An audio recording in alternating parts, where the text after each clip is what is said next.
Welcome to the Footy Show. We're back again this week to look at the Premier League and a little bit of Champions League in there as well. Well, I think City have sewn it up now, haven't they? Let's be honest. The Premier League is done, isn't it? It looks that way, doesn't it? It doesn't look that way. It is that way. Well, United will still think they've got half a chance of getting in. Do you really think? If that was us, do you think we'd had half a chance? No. It's 14 points. United have got a game in hand, haven't they? But even 11 points City aren't they? 4. So they pretty much is done. So they roll on. That being said, a lot of the chat is obviously about the top 4. Who's going to make that top 4? With Leicester winning again, very, very comfortable win against Sheffield United. Manchester United obviously got a very narrow win against West Ham. Chelsea got a draw at Leicester. Leeds, sorry. So that's them faltering slightly after a very good run. But again, they didn't concede. Obviously, West Ham getting beat. Everton got beat. Liverpool won. Spurs got beat by Arsenal, but Liverpool won. So the race for that top 4, I think, certainly for the Chelsea position, 4th, is still there, isn't it? It's still ongoing. It's not over and done with at the moment. No. I mean, obviously Liverpool were the only team in the top 8 chasing those places outside of Chelsea. So 5, 6, 7 who'd won with full steps. You did. Obviously West Ham, Everton, Spurs all lost. So Liverpool were the big climbers with that win at Wolves, narrow win at Wolves. So they've got themselves. They're still 5 points behind Chelsea with 9 games to go. So Leicester winning, United winning means that Chelsea are the most vulnerable, really, for that 4th spot. But then Chelsea being in great form, still haven't lost under Tuchel. Again, clean sheets. They beat Everton in the week and then drew at Leeds, so it's another 4 points on the board. But that is the one position. West Ham are 3 points behind them with a game in hand. Everton 5 points behind with a game in hand, so they're still in there. And Liverpool and Spurs as well. So that's the one that you're looking at and going, the European places basically from 4th down to 7th, if that's where it goes, are very much up in the air. But the top 4 is still on for quite a few teams. If they can put a win and run together, they could get in there at Chelsea's expense, maybe. Yeah, and obviously there's been a lot of talk recently about the big 6. It's the 6 now. It's become the big 6 now. And we're getting all the chat about Super Leagues and the Champions League altering their numbers possibly to fend off the Super League. But obviously Leicester, West Ham and Everton are breaking that big 6 up, aren't they, at the moment, with Arsenal and Spurs. Leicester more so than others. No, but what I mean is Spurs and Arsenal, two of them are behind Everton. The 3 teams are breaking up that big 6 at the moment, or the big 6 that they're called. It's become this big 6, but traditionally it was the big 4, wasn't it, for years? The Sky 4. The Sky 4, because obviously when the Champions League places come in, it helped them push that narrative that it wasn't just about winning the league, it was about getting the 4. And now we're starting to get, well, who is the definitive big 4? Who are the big 4 teams in the Premier League? Because a lot of people now are, especially if you're not in the big 4 at the moment, as in the big 4 places, you're gonna start holding on to something, aren't you? So the lads over on Hold the L, they've been having a chat about it. It's the Sky Sports Super 6 YouTube channel. Let's just say them. We're the third most successful club in English history. You only have to look at what we've done over the Premier League era and even before that to sum up why you shouldn't even be in this debate, Flav. Arsene Wenger, on his own, as manager of Arsenal, has won 475 Premier League games. 476. Spurs as a club in the Premier League era have won 475. You're not even bigger than Arsene Wenger, let alone Arsenal. So DT there, always got a colourful opinion. But on that one, he's absolutely right. If you want to watch more of that video, check it out on the Sky Sports Super 6 YouTube channel. He's absolutely right. The link is in the description. It is. Well. When it comes to, Arsenal, Arsenal, even though where they are at the moment, are trying to find their way back. They are still in that traditional top four, aren't they? You know, for me, it's Manchester United, it's Arsenal, it's Liverpool, and it's Chelsea. That's still the big four. Out the Premier League. In the Premier League. You know, listen, the numbers don't, in terms of numbers, that is the big four. For overall in the Premier League? Well, overall, that's the big four, yeah. I know we had a chat before about it, and of points amassed and everything since the Premier League started. They are the top four, aren't they? You know, they were the Sky Four. They were the team that was, you know, all of those teams developed because they were on Sky more than anyone else and got extra payments, and it helped them build their squads and all that. But they are, you know, any way you want to cut it, they're the big four, and Arsenal are definitely in there. Arsenal were brilliant. You know, and as DT said there, you know, Arsene Wenger's won more games than, or got more points than Tottenham. Won more games, isn't it? Yeah. By one. Than Spurs have in the Premier League era. And that's not having a dig at Spurs. Spurs have done really well. But Spurs over the last 10 years. Are fifth in the stats. They're still ahead of Manchester City. Yeah. So, you know, that's the fairest way to do it, really. When you're talking about, people have very shallow memories. People will look at Arsenal now and go, Arsenal? No. They've fallen down the league. They're not a big club or not. They are. Right. They're not having a great time at the moment, but they're trying to rebuild with Mikel Arteta. But they've still been a fabulous team. Yeah. They were brilliant. They were brilliant before the Premier League as a club, and they've been brilliant in the Premier League era.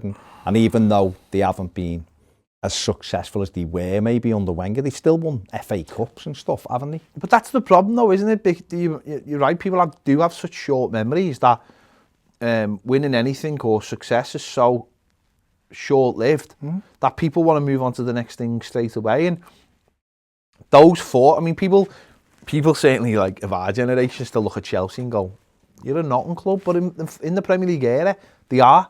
You know, within the Premier League, in fact, Chelsea are very, very close to overtaking Arsenal as the second most successful team in the Premier League. Very, very close.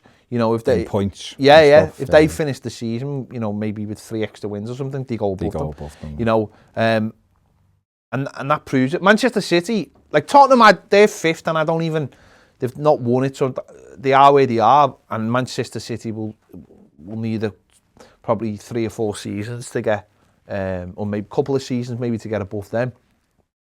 Manchester City are the thing now, of course they are, and if they keep on this trajectory, then they will, I'm sure, enter that top four. But it won't be yet. I mean, they've only just gone past us. In fact, they're only above us by 2 points. Yeah. Do you know what I mean? So that shows you where Manchester City are. To be Everton 7th in the all-time Premier League list. Mad how much disrespect. Yeah, it does. It shows, but you know, disrespect Everton get. But Manchester City are, you know, it was only this weekend, the weekend just gone, that they've gone above us. Everton, yeah. Do you know what I mean? So if Everton had beat Burnley, Everton would still be above them. So, City, but Arsenal's not up for debate. No, it's not up for debate, not for a long time, and that shows, because you've got to look at it. You can't, you know, we often say, or Liverpool fans would often say, you know, till this year, about, you know, what you've done in the past. So if we sit here and we hold on to our record of being, you know, the 4th most league titles, then you've got to pay respect to Arsenal and say, well, Arsenal have done that as well. And just because they're having a bit of a bad time at the moment, there's a rebuild on. That doesn't mean that they're not part of that. Arsenal won the 3rd most league titles. Yeah. Liverpool and United and Liverpool have won more league titles than Arsenal. So we say it as we're the 4th. So until other teams win more than us, we've won it the 4th most times. So that's why we demand, you know, it's been a hell of a long time, but that's why it's still in a lot of Evertonians' mind that we should be doing better, because the record's there for itself. So Arsenal, while they're not winning trophies at like Premier Leagues and stuff at the moment, they're still well up there. Now, okay, it depends how much gravitas you want to put onto that all-time league table, because everything now, you know, it's only Arsenal are FA Cup holders until someone else, I know they're out, but until someone else wins it, they're the last team to win the FA Cup. People shouldn't forget that. They're still in Europe and stuff like that. So, you know, you can't disrespect them. You might turn around and go, well, they're not having a great season. You know, we could turn around and go, well, we're a better side than them at the moment because we're above them. And there's nothing wrong with doing that. And teams can say that about, you know, where they're having a better season than Liverpool, who are the champions. Does overall it mean Leicester are better than Liverpool? Well, this year they are. They might not be next year. They weren't last year. Same with Arsenal. So it's whatever else you want to put into it. The argument will suit. But if you're talking about who is generally a huge club and who's generally, certainly in the Premier League era, done the best, the fourth best teams in that Premier League era, Arsenal are absolutely in there. The numbers prove it. Nothing else matters. The numbers prove it. Whether you say they played amazing football or they were terrible under George Graham or whatever, you know, the numbers prove it. And that's at the end of the day, that's the fact. And you know, since Wenger came in, what a fantastic football team anyway. So DT's right. They definitely deserve to be in there. Yeah, I think so. I think so. And yeah, it just shows how short memories can be in football. I mean, make sure to check out the rest of that video over on the Sky Sports Super 6 YouTube channel. The description is in the link. Back to the Premier League, obviously you're looking at I mean, United scrape past, you know, scrape past West Ham with a Craig Dawson own goal at the weekend, and big win for them. Didn't have a great result in Europe against Milan, but big win for them, you know, especially coming in the week where they beat City at the Etihad as well. Two big wins for Solskjaer. You know, they were the frustrating thing from an Everton perspective is before that weekend, you know, we were really close to United and with games and stuff, and it just shows you those 6 points. Now you look at them and go, well, they're comfortably set. I'm not saying Everton were going to finish above them, but you always look at what teams are where, and they've moved on to 57 points. Leicester, as you've just said, you know, Iheanacho's first Premier League hat-trick. Yeah. They dispatched of Sheffield. I mean, just on Sheffield, you go back to Leicester in a minute because I think they deserve a little bit of praise. Going on to Sheffield United, obviously Chris Wilder's departed. And it's not because of where Sheffield United are, because I think for a long time this season everyone at the club had expected them to be relegated, but it's all turned into a bit of a mess, hasn't it? Club's a mess. From, you know, investors, what we're led to believe, there's so much going on there, which is basically tearing the club apart. And this is what happens sometimes when you get that little bit of success and everyone jumps in, because at the end of the day, people probably thought they were going into the Premier League and thought, right, we can build on this. And this is where you've got to be very, very careful. You've got to do things in the right way. People look at other clubs, maybe like Norwich, and see them bouncing around, and it's like, oh, you wouldn't want to be like that. But they'll eventually get it right and they'll stick. We've seen that with West Brom the last time they were in the Premier League. They stuck around, and teams have done it, haven't they? And it's just it's about digging in, and what Sheffield United, I think I've done maybe off the pitch, is just tried to grow too quickly and think, right, we're in the Premier League now and that's it. And Chris Wilder's a casualty of that, whereas he should be like, everything should be driven, you know, everything should, we've seen when Everton was struggling and we had no money and slightly different circumstances, but everything was for David Moyes to push towards him. You're the man in charge, we'll give everything we can, stable, and you run everything. Whereas Sheffield United, it just seems like there's different forces pulling them in different directions. Are they victims of their own success last season? Because I think last season a lot of people thought they would be this season, if that makes sense. They got promoted, didn't really spend any money, and I remember Chris Wilder when he got promoted saying, oh, we're going to go and I'll enjoy going and getting hammerings at all of these grounds, you know, Anfield, Goodison, Old Trafford, and he was like having a laugh, you know, because they didn't have money to spend. And I don't want to say overachieved, because they deserved the points they got because they won the games, but they done really well and exceeded people's expectations. And obviously then, you're right, then other people start going, if we do this and we do that, we can we could join the Premier League, you know, go chasing Europe and all that. And it's like, you haven't spent the money yet, slow everything down. You're right, everything to me should have been pushed through him, because he's a Sheffield United fan. But then at the same time, though, he has gone out and made some dodgy buys. Yeah, they haven't bought brilliant. Stuff. But then people said that other people pulling against it, so it's a bit sad. I mean, Leicester are the one that a lot of teams, and you mentioned West Ham there, and Everton and teams like that, looking Aston Villa maybe. Leicester are the example you look for, aren't they? Because they are very disruptive to that big six. Yeah, they've been great, Leicester. They've bought really well. And And it's funny because Vardy's sort of gone off a little bit. Yeah. And Iniacho's really come to the fore recently. So they found a way out. Yeah, they're doing really well. And I think they'll get that third place. I really do. There's a few weeks ago I was a little bit worried, but not worried. But you'd look at them and thinking they'll drop out. And it wasn't a worry for us because we thought we might be able to catch them. But it looks like I think Chelsea's in a great position, and they're keeping clean sheets. But Leicester look like they've got the firepower.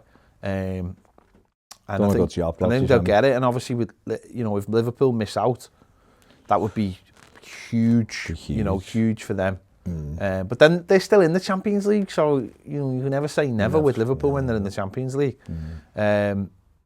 So yeah, that's interesting. And obviously at the bottom of the table, Sheffield United are buried. Let's be honest. Sheffield United are gone. West Brom are gone. Drew with Newcastle 0-0, didn't he? So they're gone. They're gone, in my opinion. Fulham obviously got beat by Manchester City, which is expected, so that's still going to on-goal. Newcastle get that point.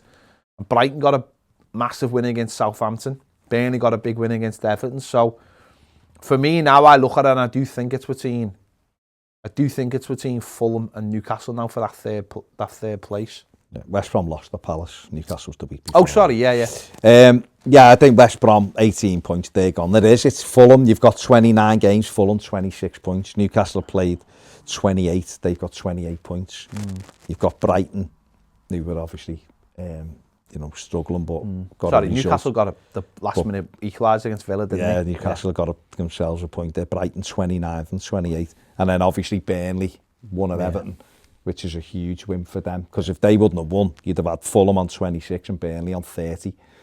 If Everton would have beat Burnley, so Burnley would have been in it. They've given themselves that little bit of cushion, and obviously Southampton have only got 33 as well. Brighton won against Southampton, didn't they, the weekend? So it's Newcastle, Fulham or Brighton, isn't it? And Fulham had been doing really well up until Saturday, but they played City, so that's almost a free hit for them. They got beat 3-0. City, once they got the goal, they're always gonna take it apart once they're ahead, I think, especially a team like Fulham who do try to play football, play into City's hands. But it's going to be dead interesting because they're the 4 teams in it. I thought Fulham to me still seem like they can get points. Yeah, definitely. Brighton, that was not a shock win, because Brighton do play good footy, but they just don't score a lot of goals. But they got an important win at Southampton, and like we said, Newcastle got that late equaliser against Villa, which shows that they're still fighting for Bruce. So it's going to be dead, and we know the final game of the season is Fulham-Newcastle. So the longer those two teams keep hanging on in there, then who knows what can happen. Gives something to watch, doesn't it? Who knows what can happen. Eric Lamella's Rabona, by the way, in the North London derby. Yeah, amazing. But hell of a goal, wasn't it? But on the losing side. Big win for Arsenal. Important goals. Yeah, I mean that is a big win. That keeps them just in contention, doesn't it? For the outside, just in the outside places for. I don't think they've got a chance for the Champions League. No. But it's still got a chance. Still in a chance for, but they're in the Europa League as well. Of course, they've had a great win in Europe against Olympiacos, so it's going to be dead interesting. But at what plays out for them now, definitely. Yeah, I mean, some of the Champions League, Manchester City comfortably through. Yeah. Real Madrid through as well. But City look really strong, don't they? And it's all sort of it all seems to be coming together. Obviously, FA Cup tie on Saturday against Everton, but it all seems to be coming together. They seem to be getting, they got Aguero back now as well. He scored his first goal in that Fulham game, and they just seem to be coming together at the right time. Sometimes at this stage of the season, it's starting to get a little bit ragged. They've obviously still got the League Cup final as well to come against Spurs, so that might alter the, might put a little bit more pressure on the league. But then the league should be done and dusted by then, you would imagine. So by getting it wrapped up so early, they can get it wrapped up nice and early. They're not going to have to worry about that fixture congestion with the Premier League and with the Champions League, because it's all going to come together quite quickly in the next couple of months. A cup final, the Champions League, Premier League. If they're still in the FA Cup, we hope not. But it's going to be interesting. Yeah, if you're right, if he can get that sewn up, then he can play his second string, which is still obviously very strong. League Cup final, 25th of April, so they might have the league, so well, you'd expect them 3 more wins, I think it is, isn't it?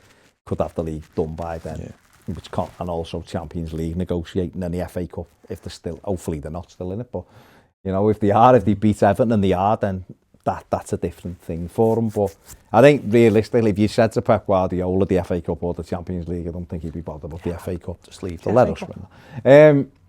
But everything is geared up for them, I think, this season. I think they're playing really well. I think if they can get Aguero firing a little bit, it'll give them that. Just that little bit. They've done it without him. Yeah.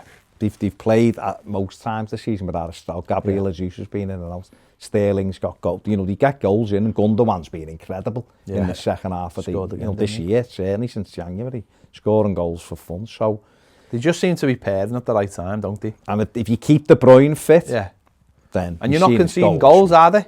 Well, that's the big. I mean, that's 25 clean sheets. They've just gone past. I think there's only Arsenal in 06 now who've had a longer run of not conceding goals in the Champions League than what City have had. I think it's 900 odd minutes they went past last night, which broke records as well. So I think it's only Arsenal now in 06 that when they got to the final that have had a longer run of not letting a goal in the Champions League. So from where they were last year, where they looked like they could get chased all over the gaff, you know, at the back, because obviously they had injuries, they didn't replace Company, Laporte was injured, and they were struggling at the back, and that's how Liverpool took advantage this year with bringing Ruben Diaz in, and then that's brought John Stones' performance levels up. Laporte's back as well. They just look brilliant at the back, and I think that's key for any team that wins that. Yeah. I mean, they could still win 4 trophies, no problem, I think. Yeah. Easily do it. The draw is on Friday for the Champions League. We'll find out who gets who, and should be interesting. There you go. Let us know your thoughts on anything we've spoke about. What is your big 4? What is your big 4 in the Premier League? Let us know. Don't forget, check out the rest of the video featuring the lads. It's over on the Sky Sports Super 6 YouTube channel. The link is in the description. And don't forget, subscribe to the Footy Show channel as well. Make sure there's going to be a lot more videos going on there during the week. So make sure you subscribe to that as well for all your general footy fix. There you go. Thanks for watching. See you later.